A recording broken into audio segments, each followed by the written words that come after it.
3 दिन 3 जहाज और 3 भारतीय नागरिकों की मौत। 11 जून को अमेरिकी सेना ने एक बार फिर भारतीय जहाज को निशाना बनाया। गिनी बिसाऊ के फ्लैग वाले जहाज एमटी जलवीर के इंजन रूम पर 2 मिसाइलें आकर गिरी। हमला इतना सटीक था कि इंजन रूम में मौजूद सभी 20 चालक दल के सदस्य घायल हो गए। सभी भारतीय हैं। इस हमले में सबसे ज्यादा चर्चा हो रही है अमेरिका की उस एजीएम 114 हेलफायर मिसाइल की। वही मिसाइल जिससे अमेरिका ईरान के हेलीकॉप्टर से लेकर उनके सैन्य ठिकानों तक सटीक निशाना लगा रहा है।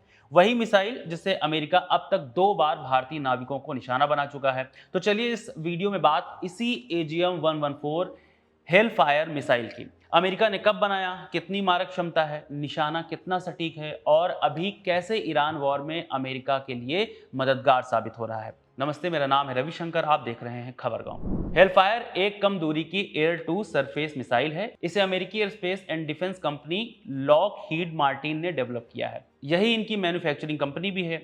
अमेरिकी सेना इसे 4 दशक से भी ज्यादा वक्त से उपयोग में ले रही है। 1984 में इसे पहली बार इस्तेमाल में लाया गया था। शुरुआत में इसे टैंक्स और बख्तरबंद गाड़ियों को हिट करने के लिए डेवलप किया गया था, लेकिन धीरे धीरे डेवलप कर इसमें बहुत से बदलाव लाए गए।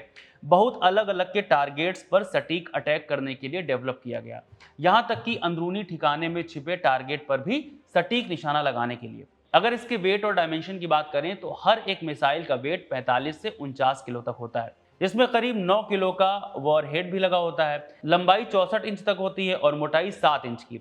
लॉन्च होने के बाद ये मैक 1.3 की रफ्तार से टारगेट हिट कर सकती है। हमारी समझाने की भाषा में बात करें तो करीब 1600 किलोमीटर प्रति घंटे की रफ्तार से हिट कर सकती है।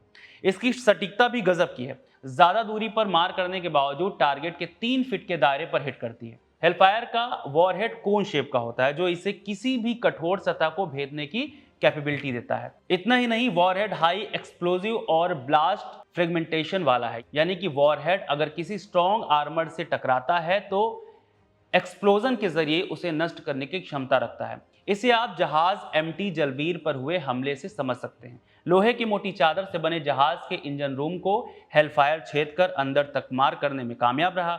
अमेरिका के हमले का ये पुराना तरीका है। हेलफायर के जरिए इंजन रूम पर अटैक किया जाता है, जिसमें इंजन तो ठप पड़ जाता है लेकिन जहाज डूबता नहीं है। जहाज को डुबाए बिना उसे खड़े खड़े बेकार कर देना। हेलफायर 500 मीटर से 11 किलोमीटर की रेंज तक अटैक कर सकती है। धुआं, कोहरा, खराब मौसम, हर सिचुएशन में हेलफायर मार करती है।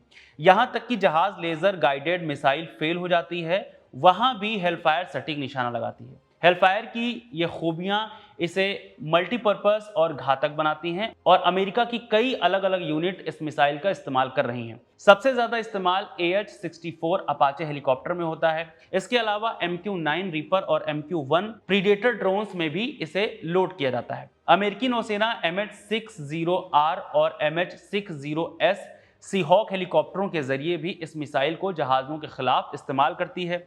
साथ ही अमेरिकी स्पेशल फोर्सेस भी इसे AC-130 स्पेक्ट्रे गनशिप में भी लगाकर इस्तेमाल करती हैं। ईरान वॉर में अमेरिका लगातार इस हेलफायर मिसाइल का इस्तेमाल कर रहा है। भारतीय नागरिकों को इस मिसाइल द्वारा हिट किए जाने के बाद भारतीय विदेश मंत्रालय ने इस हमले की निंदा की है। भारतीय विदेश मंत्रालय के प्रवक्ता रणधीर जायसवाल ने इसे बेहद चिंताजनक बताया है। इस पूरे वीडियो को लिखा था हिमांशु ने। इस वीडियो में इतना ही, शुक्रिया।